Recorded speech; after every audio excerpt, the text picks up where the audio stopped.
is being taken up and eaten away in a very, very, very rapid fashion. And the other thing is capitalism, which is, in my opinion, is the purchase of a business, starting up a business, hiring people, making a profit. There's not enough reference to that in this country, and there's not enough reference to it in my personal opinion right now in the United States. It seems that the governments all seem to think that they've got the answer. They don't have the answer, but we're an aging demographic. So those of us that are 55, 60, 65, whatever, we don't have to make purchases of cars, whatever. So we're losing that motivation to buy.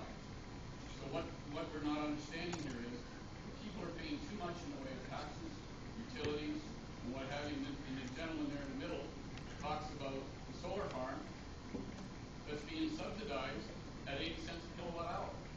And I'm paying 6 or 7 cents a kilowatt hour at my home. So to me, that's not a very good ROI.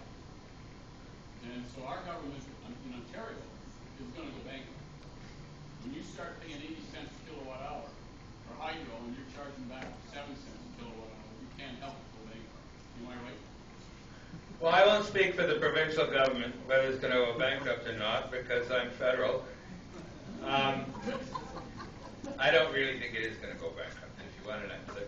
But you raised two questions, capitalism and HST, so let me try to answer each of those.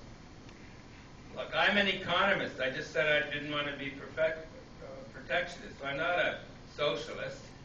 I believe in markets, but I don't believe in unfettered markets. I don't believe there's no role for government. I believe there is a role for government in a significant number of important areas. And I think that's one of the differences between someone like me and someone like Stephen Harper, who also professes to be an economist, but he has total faith, much more total faith, I would even say blind faith, in markets than I do. So I believe in markets, but I also believe in a role for government. And I think the best example is one thing we talked about earlier. Why do you think we had this huge financial crisis a couple of years ago? It's because we allowed the government to get out of the business of regulating the banks. And there's not, the most conservative central bankers across the planet agree now that that was a huge mistake. You don't allow banks to regulate themselves, or you get into huge troubles, which we just saw. And there was a time when all those banks were going bust, when it felt like we were falling into a black hole. I don't know if you remember, back in late 2008, and nobody knew where the bottom would be. And that was capitalism, with no regulation of banks. So, yeah, I believe in markets. But I also know there's a role for government, not least in regulating banks, because here we have a case study of what happens when you let the banks regulate themselves. And I used to work for a bank, so I'm not anti-bank, but when you let the banks regulate themselves, the result, it's not a pretty sight. We don't want that to happen again. As Ed Clark said, the banks have to admit, I don't know if you've seen that commercial, Ed Clark, the CEO of TD. I forget what it is. The banks have to admit that they almost let the world explode.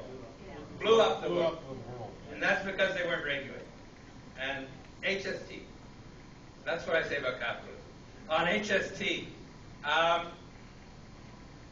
it's a provincial decision. You can vote for Dalton McGuinty or vote against Dalton McGuinty, but it's his government that took that initiative.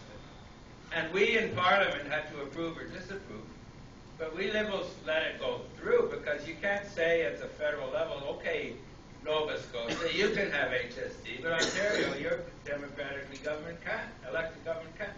So we let it go through, but it was a provincial initiative. It was aided and abetted by Stephen Harper, who gave $4.3 billion to Ontario to help implement it. So it was a Harper-McGuinty initiative. So take your complaints to them, please.